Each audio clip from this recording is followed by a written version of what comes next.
नमस्कार मित्रांनो, स्वागत आहे तुमचं या नव्या व्हिडिओमध्ये, ज्यामध्ये आज आपण बघणार आहोत की जर तुम्हाला BCA करायचं असेल तर त्यासाठी CET द्यावी लागते का? कॉमन एंट्रन्स जी टेस्ट असते ती द्यावी लागते का? ती रिक्वायर असतं का BCAच्या ॲडमिशनसाठी? तर याच विषयी आपण आज बघणार आहोत. तर हा व्हिडिओ शेवटपर्यंत बघा आणि व्हिडिओ चांगला वाटला तर लाईक करा आणि चॅनलवरती नवीन असाल तर सबस्क्राईब पण करून द्या. आणि चला बघूया की BCA साठी CET द्यावी लागते का? तर बघा, जे जास्ती तर कॉलेज आहे तिथे तुम्हाला CET देण्याची गरज नसते. कारण जास्ती तर जे BCAचे ॲडमिशन होत असतात, जास्ती तर कॉलेज जे असतात ते तुम्हाला डायरेक्ट ॲडमिशन म्हणजे तुमचे जे 12वीचे मार्क्स असतात, 12वीचे जे मार्क्स असतात त्याच्या बेसवरतीच तुम्हाला BCA साठी ॲडमिशन दिलं जातं. म्हणजे तुमचे 12वीचे मार्क्स असतात त्याच्यानुसार तुमची मेरिट लिस्ट लागत असते आणि त्याच्यानुसारच तुमचं ॲडमिशन होत असतं इथे.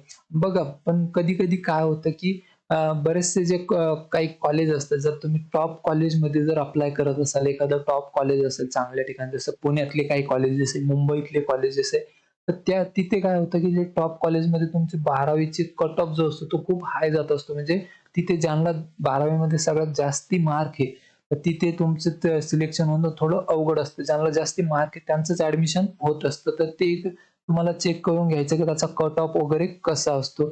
आणि हो, काही ठिकाणी काय होतं, की जर एखाद्या टॉप कॉलेजला तुम्ही अप्लाय करत असाल, तर तिथे तुमचं होऊ शकतं, की त्यांची एंट्रन्स एक्झाम असू शकते. बरेचसे जे कॉलेज असतात, त्यांची छोटीशी जी एंट्रन्स एक्झाम असते तुमची ती घेतली जाते. ते 12च्या सिलेबसवरतीच असते, पण घेतात. काही-काही कॉलेज पण असं समजू शकता, की समजा 85% जे कॉलेजेस आहेत, ते डायरेक्ट ॲडमिशन घेतात आणि जे फक्त राहिलेले काही जे कॉलेजेस आहेत, ते टॉप कॉलेजेस जे राहतात ते तुमची इंटरव्ह्यूज घेऊ शकतात. इंटरव्ह्यूज किंवा एंट्रन्स एक्झाम दोन्ही पण होऊ शकते.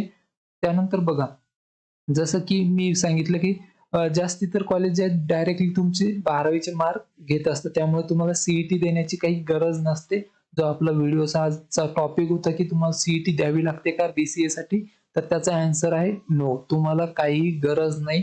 फक्त जर एकदमच टॉप कॉलेजला चालले तुम्ही, भरपूर मोठ्या कॉलेजला चालले, तर तिथे होऊ शकतं की तुमचा जो आहे एंट्रन्स एक्झाम घेतली जाऊ शकते, पण जास्ती तर घेत नाही. तर त्यामुळे रिलॅक्स करा आणि तुम्हाला जे कॉलेज पाहिजे तिथे जाऊन डायरेक्टली तुम्ही ॲडमिशन करू शकता. आणि याच्या रिलेटेड जर काही आणखी माहिती हवी असेल तर कमेंटमध्ये नक्की विचारा. तिथे मी तुम्हाला नेहमी रिप्लाय करत असतो.